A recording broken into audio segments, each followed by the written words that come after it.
Selamat pagi, saudara-saudari di dalam Kristus. Renungan kita pagi ini adalah bab 15. Banyak Rudi Hartono. Salah seorang pemain bulu tangkis favorit saya adalah Rudi Hartono. Ia adalah seorang pemain badminton hebat yang memenangkan banyak medali dan piala dunia untuk Indonesia. Rudi Hartono memiliki DNA dari Tuhan untuk menjadi juara dunia. Tetapi Rudi Hartono juga berlatih keras untuk itu. Memiliki DNA yang baik tidak menjamin seseorang akan menjadi seorang yang baik. Sebagai contoh, seseorang yang memiliki DNA menjadi pemain bulu tangkis tidak secara otomatis menjadi pemain bulu tangkis yang baik. Satu DNA yang baik hanya memberikan potensi saja. Dia harus membuat pilihan untuk mendisiplinkan diri dan berlatih keras guna mencapai potensinya secara penuh. Saya percaya bahwa Indonesia secara potensi memiliki banyak pemain bulu tangkis kelas dunia, tetapi sebagian besar yang berpotensi ini tidak tahu akan potensinya atau tidak mendisiplin diri untuk mengoptimalkan potensi mereka. Demikian pula seorang Kristen yang dilahirkan kembali memiliki DNA Kristus untuk menjadi seperti Kristus. Dengan kata lain, setiap orang Kristen yang dilahirkan kembali memiliki potensi untuk menjadi seorang Kristen yang baik kelas dunia. Namun, sebagian besar tidak tahu potensi mereka.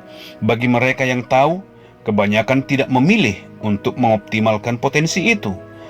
Allah mengajarkan kebenaran kepada kita. Allah juga memberi perintah agar kita mentaati kebenarannya. Namun Allah tidak memaksa kita untuk mematuhi perintah-perintahnya. Jika ada paksaan, maka kita akan menjadi robot Allah. Ketaatan kita akhirnya bukanlah karena kita mengasihi Dia. Allah memerintahkan agar semua orang Kristen mengerjakan keselamatan mereka. Dalam Filipi pasal 1 ayat 12. Banyak yang salah paham terhadap ayat ini. Mereka mengartikan bahwa kita harus bekerja untuk keselamatan kita. Hal ini tidak mungkin karena tidak ada seorang pun yang dapat bekerja untuk keselamatannya, karena semua orang telah berbuat dosa dan telah kehilangan kemuliaan Allah. Selain itu, jika kita ternyata dapat memperoleh keselamatan dengan bekerja, maka Allah tidak perlu memberikan anaknya yang tunggal. Yesuslah yang sudah mati di kayu salib untuk membayar hutang dosa kita, dan di kayu salib itu Yesus mengatakan, sudah selesai atau lunas. Pekerjaan keselamatan sudah selesai, sudah dikerjakan oleh Yesus di kayu salib. Dosa sudah lunas dibayar. Tugas kita bukanlah untuk mendapatkan keselamatan, atau dalam bahasa Inggris to work for, tetapi bekerja atau work out untuk melakukan keselamatan kita itu. Saya berikan satu contoh. Ketika saya kuliah di Fakultas Kedokteran di Universitas Singapura, saya belajar keras untuk mendapatkan gelar dokter.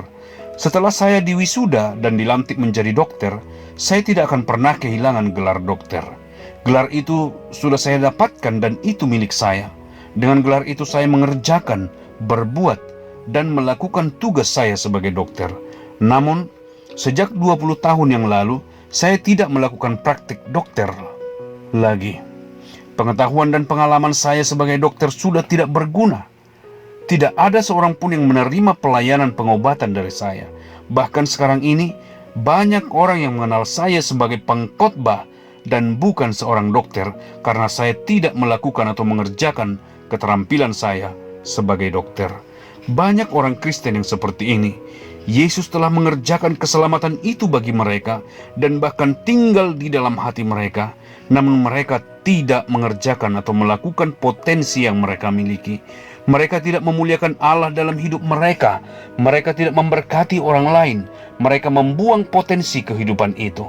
Namun demikian, mereka tidak akan kehilangan keselamatan karena Yesus telah bekerja untuk mendapatkan keselamatan itu bagi mereka.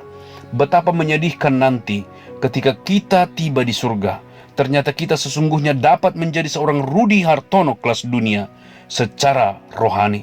Tetapi sayang sekali, kita lebih memilih menjadi pemain badminton yang tidak berkelas.